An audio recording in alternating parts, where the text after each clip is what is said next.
Ya, selamat pagi semuanya. Terima kasih sudah hadir di sesi pertemuan pertama ya untuk perkuliahan jaringan secara tiruan ya. Nah, bagi mungkin eh, mahasiswa di sini yang mungkin kalau secara absensi masih belum terdaftar ya, nanti tolong dicek lagi dengan dosen penasihat akademiknya ya untuk segera bisa di approve gitu ya untuk KRS-nya. Nah, kemudian untuk absensi ya nanti silahkan di langsung aja klik tombol absen di LMS ya. Nah untuk absensi semua lakukan di LMS, jadi nggak perlu saya lakukan absensi one by one. Jadi mahasiswa bisa langsung absen di aplikasi LMS yang sudah tersedia. Nah berikut juga kalau memang kalian merasa sudah hadir gitu ya. Nyata kok nggak masuk, nanti di info aja. Di grup aja ya. Jadi kan kebetulan ada grup kelas, jadi nanti di info di grup saja. Nah, kemudian untuk eh, absensi gitu ya. Nah, ada absensi daring dan juga ada absensi luring ya. Nah, ketika eh, kalian masuk kelas gitu ya atau pas luring, nanti absensi nanti dilakukan oleh saya sendiri gitu ya. Ketika setelah selesai menjelaskan materi gitu ya. Nah, sedangkan untuk eh, perkuliahan pas daring gitu ya, nanti kalian bisa lakukan absensi masing-masing. Nah, misalkan Pak ini kok di LMS saya belum terdaftar namanya Pak P. Nanti saya coba refresh dulu.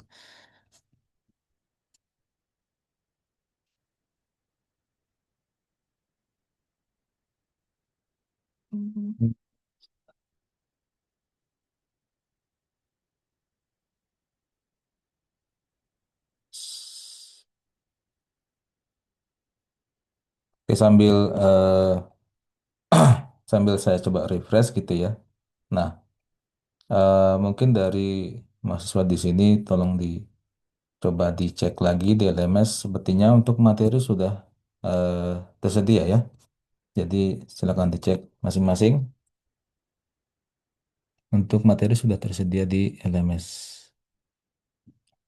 Oke, sebentar, dashboard X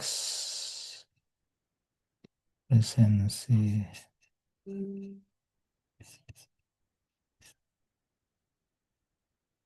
peserta simpan. Nah, untuk yang kelas eh, ekstensi ya, kelas paket X ya, paket pertama ya. Di sini kurang lebih ada sekitar 52 ya, benar ya.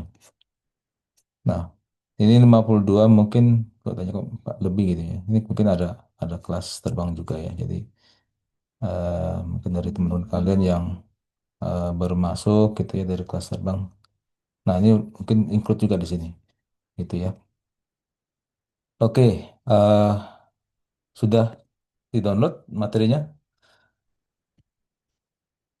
Oke, kalau belum setelah ini silakan di-download ya.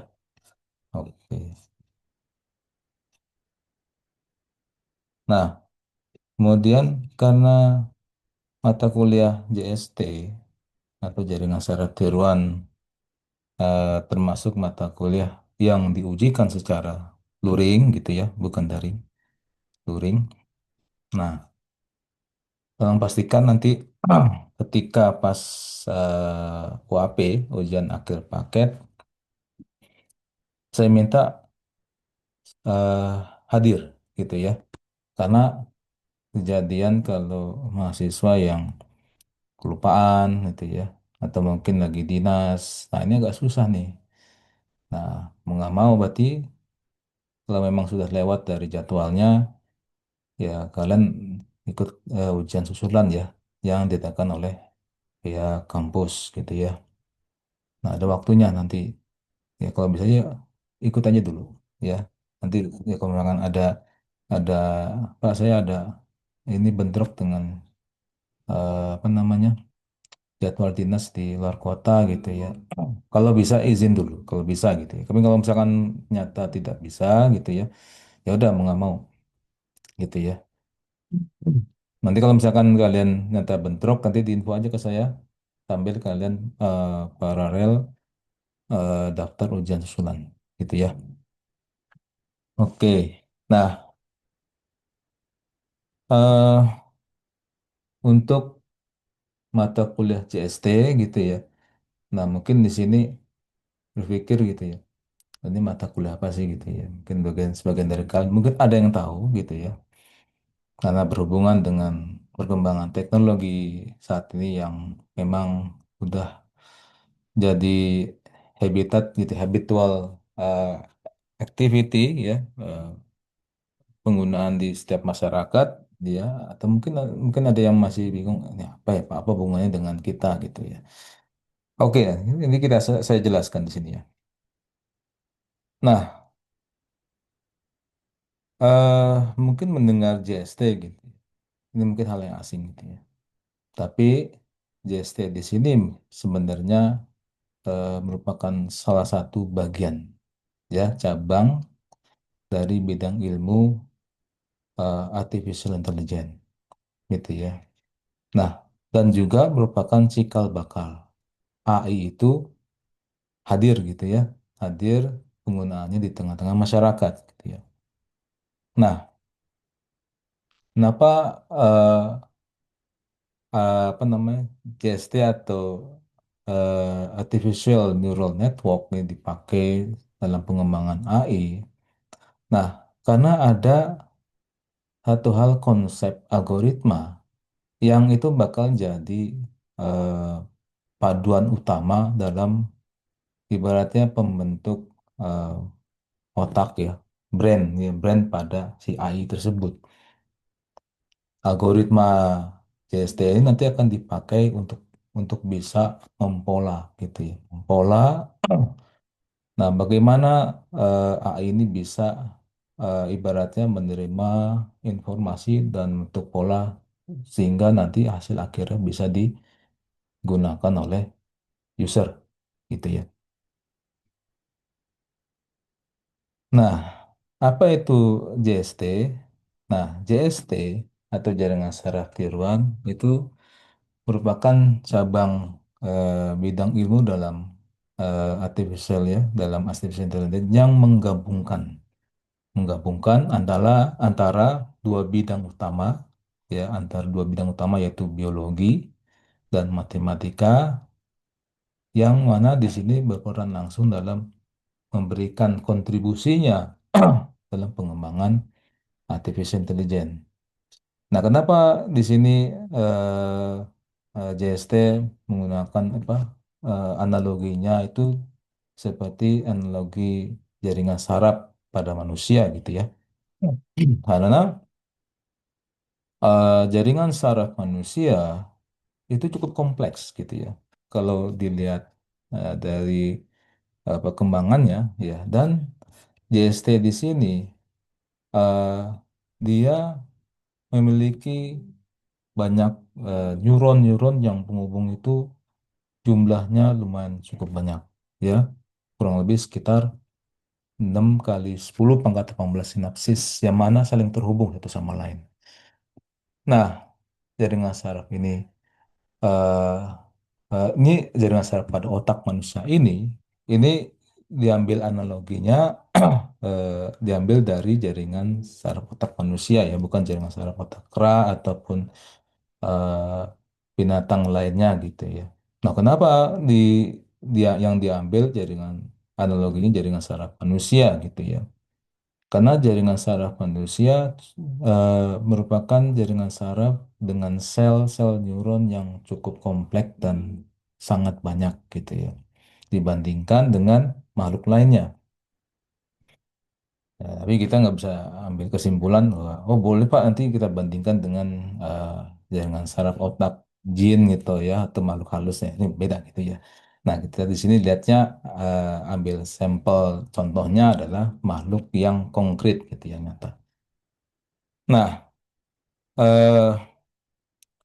pada jaringan saraf biologi di sini di pada otak manusia itu mereka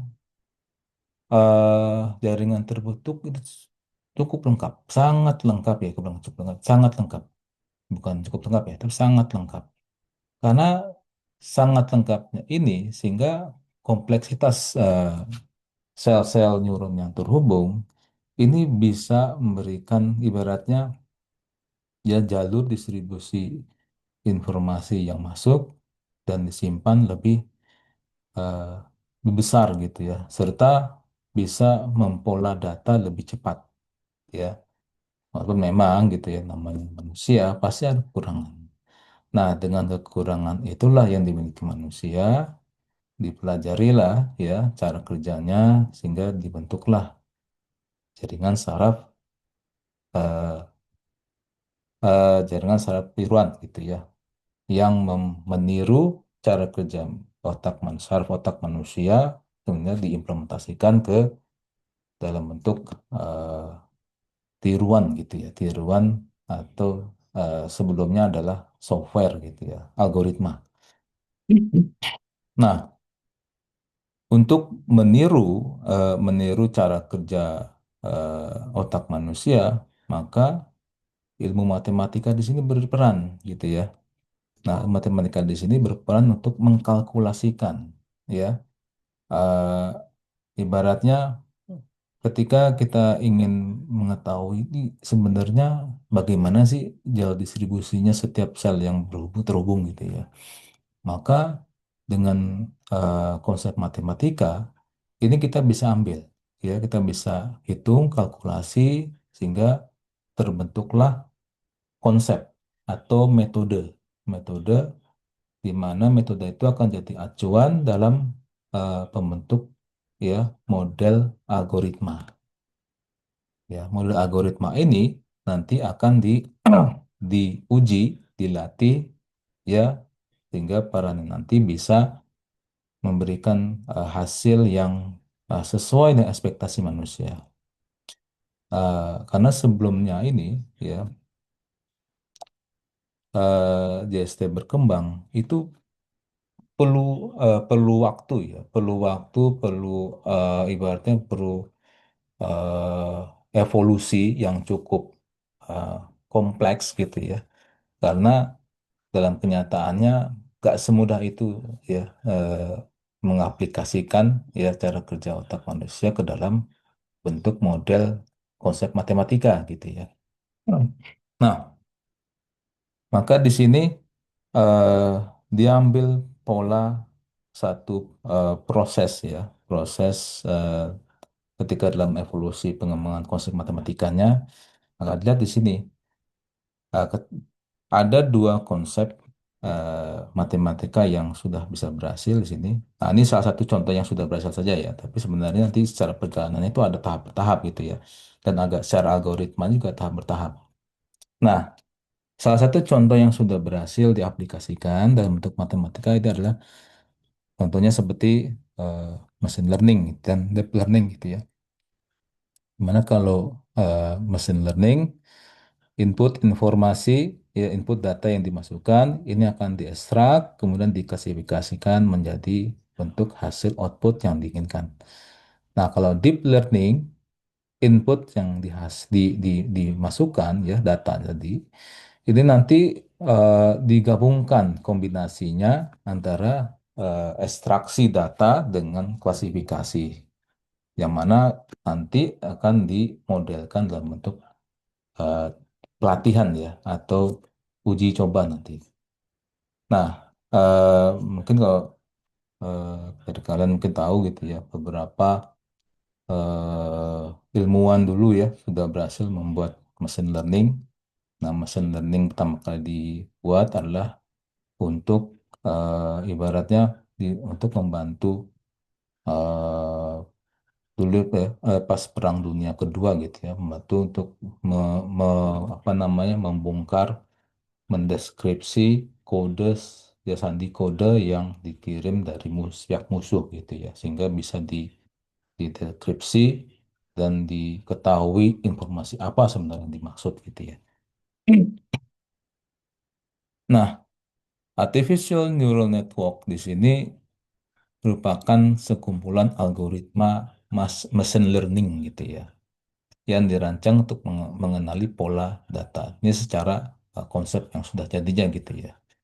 Jadi kan secara analoginya kita udah tahu gitu ya.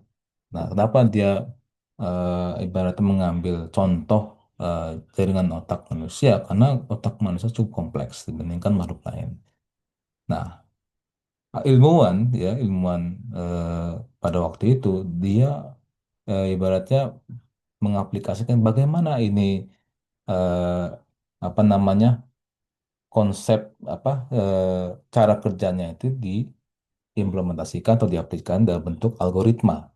Nah, maka dibuatlah konsep rumus matematika gitu ya di sana ilmu pada waktu itu gitu ya. Nah, sejarah munculnya neural network di sini eh, cukup kompleks ya, karena perkembangannya itu banyak perubahan dan perkembangan yang cukup signifikan. Mulai dari algoritma yang sederhana yang dibangun oleh Warren McCulloch dan Walter Pitts gitu ya. Sehingga kemudian dari situ konsep algoritmanya sudah jadi gitu ya. Di sini mengambil sampel perhitungannya dan pengujian yang menggunakan rangkaian listrik gitu ya. Karena dulu eh, secara ilmu matematika dan fisika yang berkembang gitu ya. Mereka tahu bahwa konsep jalur distribusi listrik itu sudah tahu gitu ya. Konsepnya pokoknya kalau on itu satu ya, kalau off itu nol. Secara rangkaian listrik seperti itu. Nah, kemudian nanti berikutnya, kembangan berikutnya oleh Frank Rosenberg gitu ya, tahun 58 udah menemukan two layer network gitu, konsep algoritma yang di sini sudah bisa mempola secara bagus gitu ya dari eh, model algoritma yang sebelumnya dikembangkan oleh Warren McCulloch dan Walter Pitts gitu ya. Nah, makin ke sana berkembangnya juga makin kompleks juga ya algoritma yang dikembangkan sehingga bisa mempola, bisa ibaratnya memberikan output yang sesuai gitu ya dengan ekspektasi. Nah, kenapa saya bilang sesuai gitu ya dengan ekspektasi? Karena dalam secara konsep JST ya yang kita ambil adalah konsep mendekati ya hasil ya. Misalkan gitu ya. Misalkan eh, secara hitungan matematika satu tambah satu dua gitu ya. Nah, itu eh, ilmu pasti gitu ya, ilmu pasti. Nah, kalau JST, nah, tidaknya satu tambah satu mendekati dua, itu udah cukup ya. Udah cukup dibilang bahwa, oh ya, ini sudah sesuai dengan ekspektasi kita. Nah, jadi ilmu JST itu seperti itu. Jadi nggak bisa kalau satu tambah satu jadi 11 Pak. Itu di luar ekspektasi berarti ya. Nah, nilai yang mendekati itu ada nilai toleransi yang bisa dipakai. Seberapa besarnya toleransi tadi nanti dihitung, diatur berdasarkan rule prosedur dalam cara melatih jaringan gitu ya. Nah, ini eh, perkembangannya eh, eh, rumus ya matematika algoritma JST ini sampai sekarang pun juga makin berkembang. Nah, sehingga dengan berkembangnya model algoritma JST tadi, sehingga ibaratnya AI gitu ya, artificial intelligence ini bisa memberikan masukan yang bahkan bisa outstanding apa outstanding gitu ya, yang ibaratnya wah gitu ya. Eh, eh, oh kita pengennya misalkan gini ya. Kita pengennya ah makan nasi sama ayam udah cukup gitu ya. Ternyata dia bisa memberikan oh ya makan nasi, ayam, ada sayur, ada minuman, soft drink dan sebagainya. Berarti kan di luar ibaratnya melebihi ekspektasi gitu ya, disebut outstanding gitu ya. Nah, namun mungkin ya, mungkin dengan pola dan model algoritma yang berkembang ini bukan jadikan eh, tetap gitu untuk memprediksi secara akurat ya. Nah, karena sekali lagi buatan manusia ya secara teknologi canggih memang gitu ya. Tapi bukan berarti buatan manusia pasti merupakan buatan yang sempurna. Ya, karena tidak ada yang sempurna kecuali ciptaan Tuhan gitu ya. Udah pasti ciptaan Tuhan pasti sempurna karena apa yang diciptakan semua pasti ada tujuan dan maksudnya. Kalau kalau AI gitu ya, AI diciptakan hanya untuk meniru ya, meniru cara kerja otak manusia, tapi bukan mengubah ya, mengubah ciptaan manusia. Nah, itu yang bedanya di situ. Jadi jangan salah kaprah. Kenapa AI diciptakan? Tujuannya bukan untuk mengubah, tapi untuk membantu saja, gitu ya. Misalkan kita mau tahu hari ini kira-kira nanti sore cuacanya bagus nggak ya, gitu ya. Nah, dengan adanya teknologi AI, ini bisa kita mendapatkan gambaran yang hampir mendekati, gitu ya.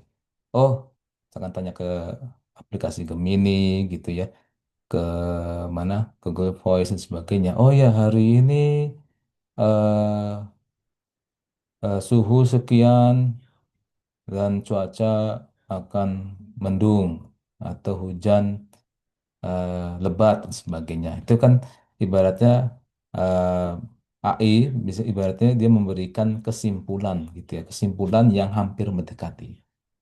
Tapi bukan asumsi ya, beda ya. Jadi kesimpulan didapat itu adalah dari hasil proses ya, proses perhitungan, pelatihan ya, kemudian hasil gitu ya, baru dapat kesimpulan gitu ya. Nah, kalau asumsi itu kita sudah menduga-duga dari awal. Jadi beda ya. Kalau misalkan tanya eh, kalau berarti kalau misalkan gini Pak, itu berarti kalau misalkan perkiraan cuaca, apakah itu bentuknya adalah asumsi? Bukan.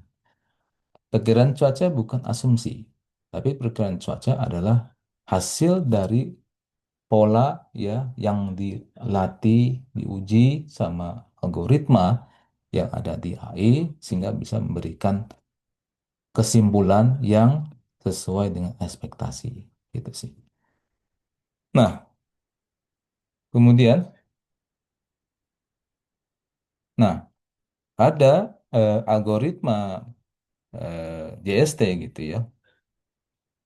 Nah, kalau tadi kita lihat ada input, ada proses, ada output gitu ya. Sebenarnya sama seperti sistemnya pada acara kerja komputer gitu ya. Nah, sama dalam pelatihan jaringan juga ada input, ya, ada proses. Proses di sini adalah yaitu menghubungkan dan setiap hubungan ada bobot yang diberikan, baru nanti ada setelah itu ada output.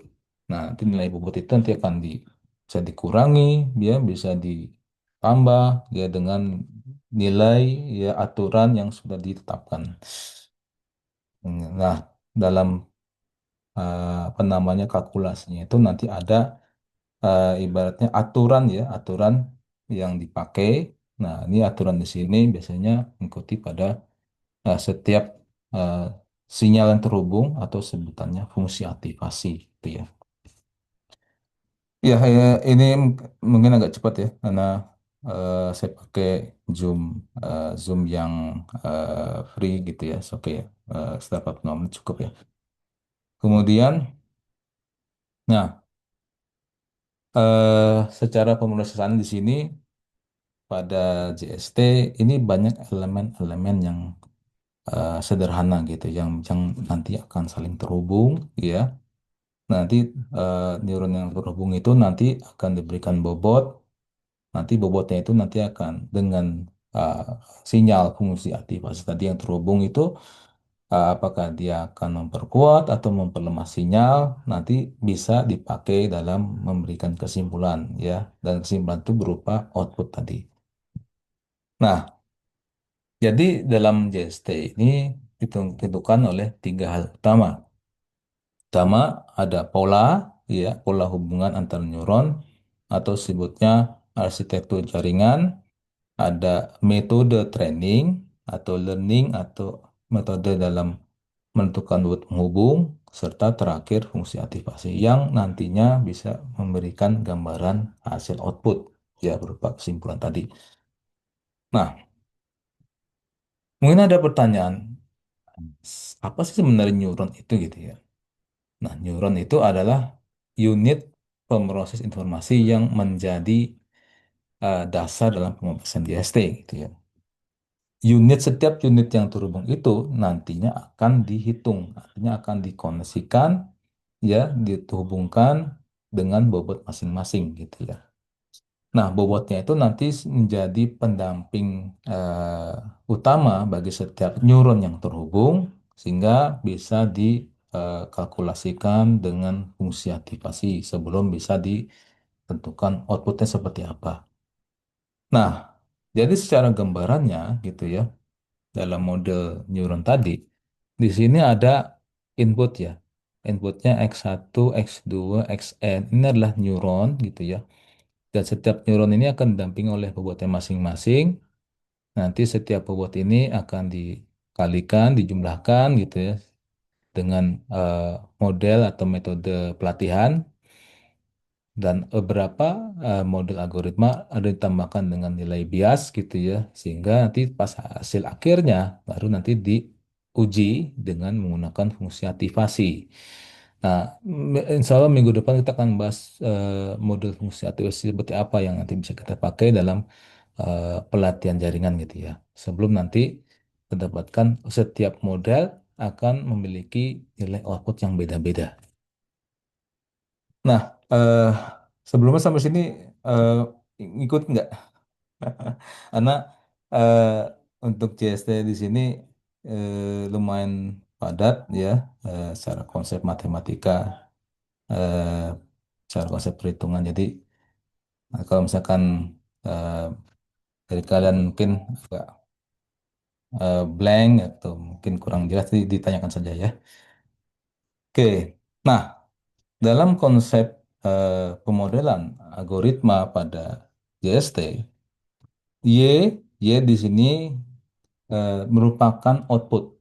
Ya, output yang mana diterima dari input neuron yang tadi sudah dimasukkan dengan bobot pendamping masing-masing gitu ya. Nah, ketiga input neuron tadi itu nanti dijumlahkan atau disum gitu ya dengan rumus algoritma tadi gitu ya. Nah, besar input yang diterima tadi, maka ketika pas diaktifasi, maka nilai output tadi harus harus sama dengan nilai net, ya, net yang sudah disum tadi yang sudah diaktifasi. Nah, sehingga dari hasil eh, eh, pengujian tadi dengan menggunakan fungsi aktivasi tadi, sehingga bisa menjadikan dasar untuk merubah bobot, ya. Ketika nanti kita misalkan menggunakan model algoritma JST yang beberapa yang membutuhkan perubahan bobot gitu ya. Nah, kalau secara pengalaman ya, eh, model JST awal itu tidak ada perubahan bobot. Berkembangnya nanti sekitar tahun 58 ke atas baru banyak model JST ya, Madeline yang sudah menggunakan konsep perubahan bobot sebagai dasar untuk pola yang kesimpulan itu bisa mendekati hasil yang kita inginkan.